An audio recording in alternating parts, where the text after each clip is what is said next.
Bonjour à tous et bienvenue, c'est le JTech. Comme chaque semaine, le JTech, exclusivement sur le web, c'est toute l'actualité des nouvelles techno. Bonjour Jérôme Colombin. Salut François Sorel, nouvelles technologies en vacances, comment rester connecté, quel joujou high-tech emporter, on vous dit tout dans le JTech. Une nouvelle tablette arrive sur le marché français, c'est Dell qui s'y colle et elle s'appelle le Strek, on la découvre tout à l'heure. Les nouvelles techno à la banque, c'est une banque parisienne qui adopte la table Surface de Microsoft. Et puis on terminera par les geekeries de cette semaine avec Noémie qui viendra nous rejoindre comme chaque semaine. Soyez les bienvenus, c'est le JTech.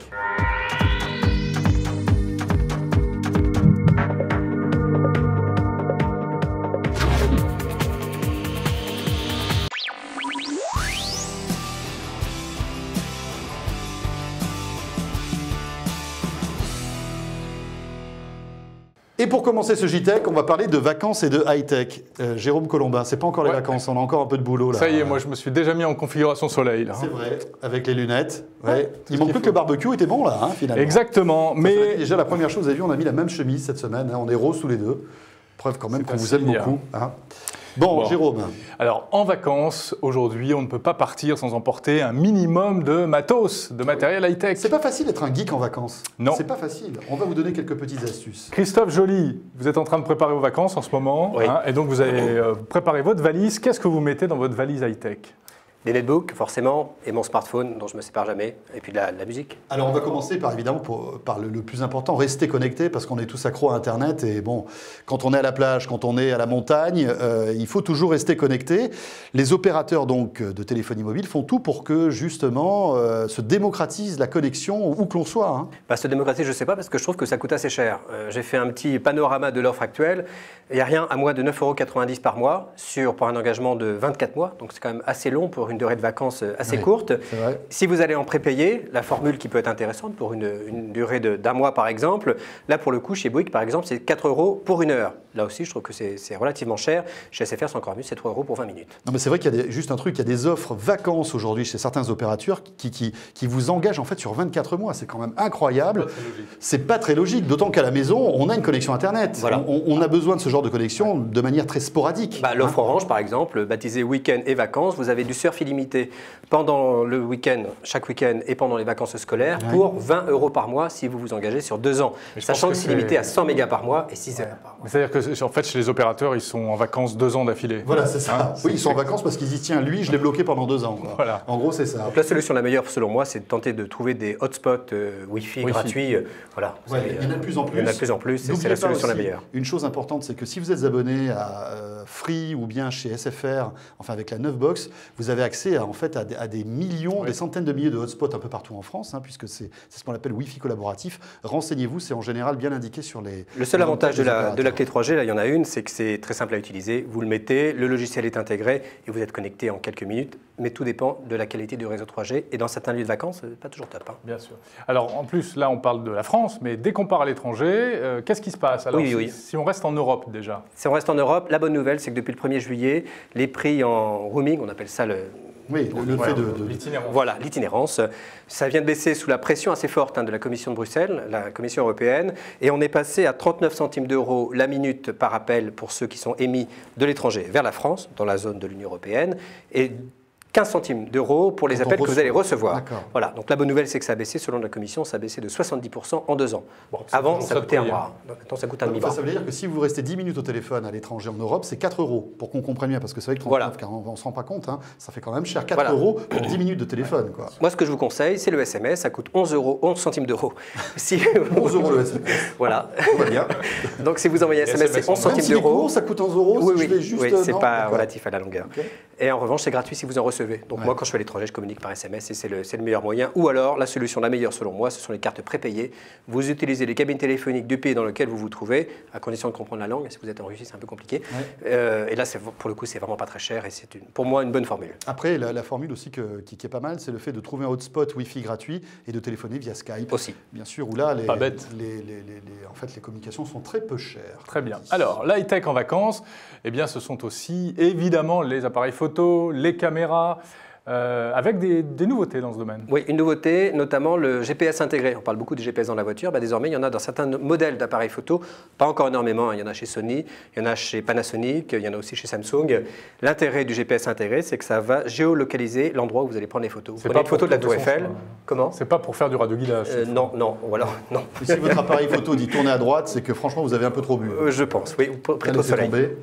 Donc l'intérêt, c'est ça, c'est que vous allez prendre une photo d'un monument et automatiquement, il va géolocaliser l'endroit où vous vous trouvez. C'est intéressant surtout pour ceux qui font beaucoup de photos, qui en font des centaines. Là, ça permet de les classer très rapidement. Et ensuite, ils font un parcours quand on fait un voyage. Faites un parcours, voilà, vous faites un parcours itinérant. Et ensuite, elles sont sur Google Maps ou Picasa, par exemple, et vous les retrouvez très facilement. L'inconvénient, c'est que ça mange de la batterie, donc l'autonomie en est réduite d'autant. L'autre inconvénient, c'est que c'est assez cher. On est sur des produits plutôt haut de gamme, 350 € à peu près, sur des compacts. Voilà, on est sur des compacts, mais quand même assez costaud au niveau du prix. Et ensuite, quand le GPS ne fonctionne pas, il n'y a pas de géolocalisation. Donc, quand vous êtes dans des rues, dans des ruelles où le GPS ne passe mal, pas de géolocalisation. Donc, ce n'est pas encore complètement convaincant. À noter que ça arrive même sur les caméscopes aujourd'hui, des caméscopes haut de gamme qui ont la fonction GPS. Voilà. Mais c'est assez sympa parce qu'après, on peut voir sur l'ordinateur, voilà. On voit la carte. C'est beaucoup de gains de temps en termes de classement. Ouais, tout à fait. Bien sûr. Bon, ça, c'est pour tout ce qui est appareil photo, GPS, etc. Après, on va maintenant s'intéresser au fait de ne pas avoir forcément d'énergie à disposition très facilement, d'où l'explosion aujourd'hui de ces petits accessoires qui permettent de recharger sa batterie grâce à l'énergie solaire. Voilà, il y a des sites maintenant dédiés qui ne vendent que ça. Oui. Alors moi, j'ai pas mal regardé, on en a testé quelques-uns par le passé et c'est pas encore complètement convaincant. Pour moi, on est encore dans le registre du gadget, ça coûte une 50aine d'euros. Alors la condition, c'est ce type de produit. C'est pas donc un grille-pain, ça, non. Non, c'est un chargeur c'est solaire. pas non plus pour attraper les moustiques, c'est juste pour charger son téléphone. Voilà, tenter de charger un téléphone. Il faut compter entre 3 et 12 heures de temps d'ensoleillement pour recharger un produit. Jusqu'à 12 heures, rendez-vous compte, il ne faut pas aller en Écosse. Les Écossais, on attend de prendre 3 coups de soleil avant que le téléphone soit chargé. Oui, tout à fait. Donc, pour l'instant, c'est du gadget à 50 €. Alors, si vous voulez aller au-delà du gadget, vous investissez dans un produit qui coûte 200, 300, voire 500 €. Et là, pour le coup, vous avez quelque chose de conséquent, de convaincant. C'est quoi? C'est une valise? Voilà, ça pèse 400, 500 grammes. C'est encombrant parce qu'évidemment, la capacité de recharge dépend du nombre de cellules photovoltaïques. Donc, plus vous avez de cellules, plus vous pouvez recharger. Mais bon, il y a des trucs sympas, par exemple, des sacs à dos avec le chargeur solaire intégré. Voilà, pour ceux qui font des randonnées. Moi, ce que je conseille, sérieusement, c'est plus d'acheter des batteries, soit une batterie amovible pour ceux qui ont des ordinateurs dont la batterie peut être retirée, soit vous achetez des petites batteries qui se rechargent sur une prise de courant et ensuite vous êtes en balade, vous branchez votre téléphone dessus et ça recharge le téléphone. Oui. Pour moi, c'est la solution la meilleure. Ouais, en gros, pour les petits appareils, éventuellement l'énergie solaire, mais pour les gros appareils, sinon c'est coûteux. Rendez-vous compte, 400 grammes dans le sac à dos, je préfère une banane. Merci Christophe Joly pour ce panorama de la high-tech en vacances. Donc préparez vos sacs, mettez tous les chargeurs, il ne faut pas oublier les chargeurs. Tu ne vas pas remettre tes lunettes de soleil là? Et je remets mes lunettes et je repars sur la plage. D'accord.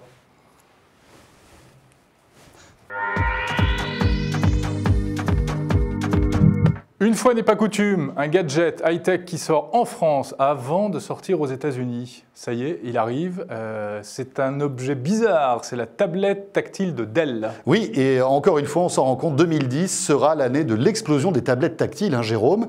Dell, le grand constructeur de PC américain, s'apprête à sortir dans quelques jours en France. Et on est le deuxième pays où cette tablette sera disponible après l'Angleterre.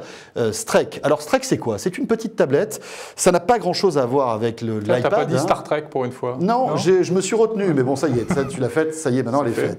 Star Trek, c'est vrai qu'elle était plutôt sympathique. Ça n'a rien à voir avec l'iPad. L'écran est déjà beaucoup plus petit puisque l'écran l'a fait 5 pouces précisément. Ça ressemble plus à un smartphone. Voilà, ça ressemble à un gros smartphone qui a donc toutes on va dire les briques de connectivité. Il est à la fois 3G, Wi-Fi. On peut faire de la visio, bien sûr. On peut téléphoner avec cet appareil. Alors bon, serait-ce un téléphone? C'est un peu bizarre parce que quand tu commences à l'approcher de ton oreille, ça fait vraiment un gros truc. On dirait que tu as une grosse brique. Mais l'avantage, c'est qu'il tourne. En fait, le système d'exploitation qui est à l'intérieur, c'est Google, c'est Android, ce qui fait qu'on a une fluidité, une ergonomie qui est quand même assez réussie. Ça sort en France là ces jours-ci. Bon, le prix est quand même assez rédhibitoire pour l'instant. 500 € nus, mais il y a quand même une belle opération avec un distributeur français qui le subventionne en fait avec un abonnement, un réseau, un opérateur, et donc ça tombe à 99 €. Mais encore une fois, on en parlait tout à l'heure avec Christophe, c'est-à-dire que vous allez être obligé de vous lier à un opérateur pendant 2 ans pour le payer 99 €. Et oui. Faites bien le calcul. Alors bon, c'est le premier modèle de Strek. Dell prévoit d'en sortir d'autres avec des écrans plus grands. Donc là, on est à 5 pouces et on en aura dans les mois qui viennent avec des écrans de plus grande dimension. Merci d'être là, c'est le JTech. On va parler maintenant de banques et de nouvelles techno. Jérôme, il faut savoir que les banques françaises se mettent maintenant aux nouvelles techno. Il était temps. Rappelle-toi, elles avaient mis des années pour se mettre enfin au web. Aujourd'hui, c'est quelque chose de commun. Mais elles arrivent aussi, par exemple, sur l'iPhone, sur certains smartphones avec des applications bien pratiques qui vous permettent de surveiller un petit peu vos encours bancaires. Jérôme, c'est vrai que je sais que pour toi, parfois, les fins de mois sont difficiles, donc ça peut te servir. Étape franchie, une étape supplémentaire franchie par LCL. LCL qui a adopté la table Surface de Microsoft. Vous connaissez cette table, on manipule des objets virtuels avec les mains. Je veux la même. Alors oui, mais alors prépare tes économies parce que ça coûte cher. Ça coûte dans les 10 000 € quand même une table Surface. Ah, d'accord. Bon, eh bien cette banque, dans une de ses agences parisiennes, a adopté cette technologie. Ils ont installé une table Surface en libre consultation. Enfin, il faut quand même quelqu'un pour assister les clients. À quoi ça sert, vas-tu me demander? Oui, j'ai envie de te dire pas grand-chose. Qu'est-ce qu'on peut en dire là-dessus? Alors, c'est pour découvrir les produits financiers qu'on peut proposer aux clients. Si tu as un compte dans cette banque, tu peux également consulter ton compte, tu peux commander ton chéquier, commander ta carte bancaire. Bon, c'est une nouvelle manière de faire des choses qu'on pouvait faire déjà en parlant à des gens avant. Voilà. C'est-à-dire que ça existe avec les automates. Commander son chéquier par automate, on peut le faire. On peut le faire depuis chez soi par Internet. Voilà, aussi glisser des chèques dans l'automate. Mais c'est vrai que là, ce qu'il y a d'embêtant, c'est qu'il semblerait qu'il faille qu'il y ait toujours quelqu'un à côté de LCL pour vous apprendre à vous servir de ce truc-là. Donc, en tout cas, ça fait moderne, ça fait branché. Et c'est ça qui est bien. Très bien. Alors, autre chose dans l'actualité cette semaine, c'est des voitures un peu bizarres qui circulent en ce moment dans Paris. Voilà, ça, ce sont des images que j'ai prises moi-même au péril de ma vie. Regarde ça. En conduisant, bravo Jérôme. Voilà, félicitations. Bon, c'est un petit peu flou au début. Alors, qu'est-ce que c'est? Vous pensez que c'est un Google Car avec son appareil photo sur le toit? Eh bien, pas du tout, c'est presque pareil, c'est un Mappy Car. Et oui, Mappy qui est... voilà, Mappy, service français de cartographie, qui appartient au groupe Page Jaune. Voilà, qui est concurrent frontal à ce niveau avec Google, bien Exactement. Évidemment. Et donc l'info, c'est que Mappy est en train également de se préparer son petit Street View, en fait. Bon, mais ça va apporter quoi par rapport à Google? Écoutez, on ne sait pas encore, alors sauf que ça s'appellera Urban Dive, et la différence, c'est que la voiture, bien tu as vu, elle a 2 étages d'appareil photo. En fait, il y a 4 objectifs. Donc c'est un équipement qui est un peu plus sophistiqué que les Google Car. On verra à l'arrivée, lorsque tout ça sera en ligne, si les images seront plus belles, plus réalistes, on ne sait pas encore. Si vous rêvez, comme nous, un jour de monter dans une fusée, d'aller sur la Lune, regardez ça, un serious game, un jeu vidéo sérieux, entre guillemets, un jeu gratuit proposé par la NASA sur Internet. Pour susciter des vocations de cosmonautes, en gros. Bon, un serious game, Kezako, c'est tout simplement un jeu qui a comme principe et comme objectif de vous faire apprendre des choses. Voilà, là, on apprend quoi? À piloter une fusée? Non. Voilà, c'est ça. Non, à réparer une base lunaire. Tu apprends à réparer une base lunaire, à te balader donc sur la Lune, ce qui est quand même important. Ça peut servir au quotidien, à faire tes créneaux dans la rue. Après, c'est super pratique. Ouais. Alors l'objectif là, c'est de réparer, tu le disais, une base lunaire. On a plein de missions que nous propose le jeu, qu'il faut remplir. C'est un jeu multijoueur qui est totalement gratuit et qui a été complètement développé via des vraies cartographies, si tu veux, de la Lune qui ont été fournies par la NASA. Pas mal, c'est amusant. À ma connaissance, il n'y avait pas beaucoup de jeux comme ça qui avaient pour objet la Lune jusqu'à présent.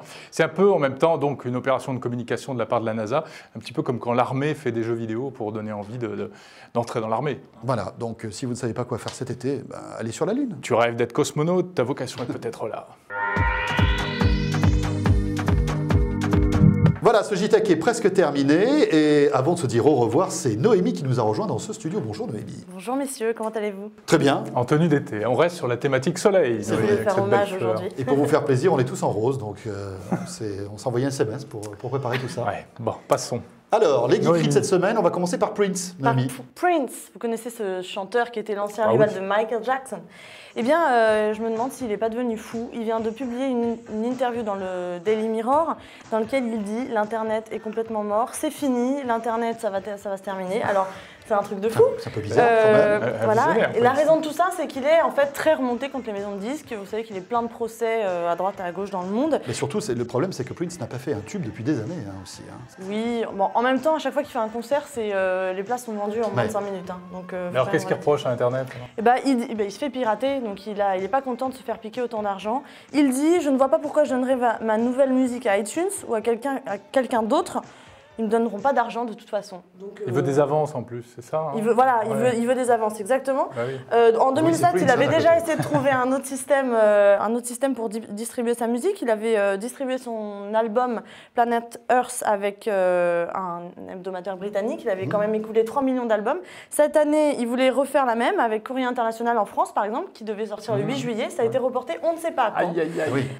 Mystère, donc voilà, je pense que ces fans français vont être un peu tristes. Par Bon. contre, il vient d'annoncer quand même qu'il allait vivre en France et qu'à la rentrée, il allait peut-être faire une série de concerts dans toutes les salles parisiennes, donc C'est bien. à suivre, c'est quand même assez Mais Parce on que là, on verra. se moque de Prince, mais Prince sur scène, c'est formidable. hein, Ouais. quand même.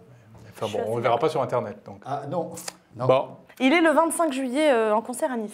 Voilà. Très bien. Et à part ça, Noémie À part ça, est-ce que vous vous souvenez de cette petite vidéo là qu'on est en train de voir C'est une vidéo où on voit deux petits... Petit bonhomme là. voilà, ça fait deux un- petits bonshommes. Hein. C'est pas Jérôme et moi. Hein. Enfin non, je vous le dis parce que c'est vrai que la un peu ressemblance ça, est quand même ça. assez frappante. C'est pas du tout nous. Tel quel toi le Ce petit sur gros là. celui de C'est le droite. rose ou le marron, voilà, c'est ça. Donc c'est complètement niais et tout ça, mais si on écoute bien, en fait, c'est à mourir de rire, c'est en anglais. Alors je vais vous dire un peu ce qu'ils se disent. Alors, L'histoire, c'est qu'il y a un client qui vient acheter un iPhone 4. Le vendeur lui dit qu'évidemment, il y a une rupture de stock, comme d'habitude. Ouais. Donc, il essaye de lui vendre un HTC Evo. Ouais. Et le mec, il s'en fout. Le petit bonhomme, il veut pas. I don't care, I don't care. I Malgré want tous an les iPhone arguments 4. très Ouais. techniques, un écran plus grand, des appareils photo haute résolution, etc. C'est pour se moquer des acheteurs Voilà, d'iPhone. quoi, exactement. Et cette vidéo, elle a fait un carton sur YouTube, elle a fait un buzz. Et bien, figurez-vous Ouais. qu'on a retrouvé l'auteur de cette vidéo, qui est un employé de Best Buy, qui est la Fnac américaine.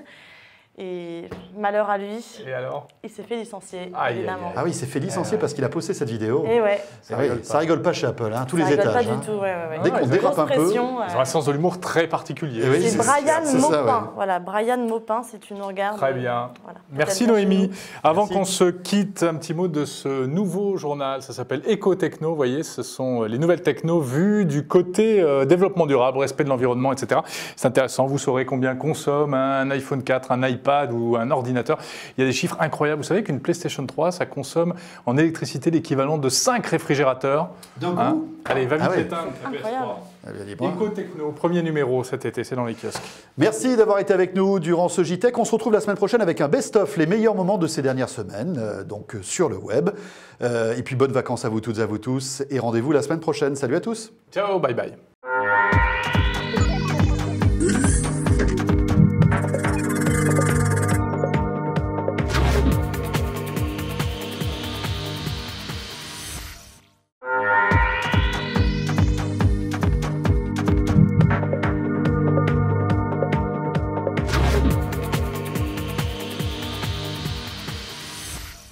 Approchez, approchez, mesdames, messieurs. Attention, il est là, notre bête de foire, Raymond Copperfield pour son tour de magie.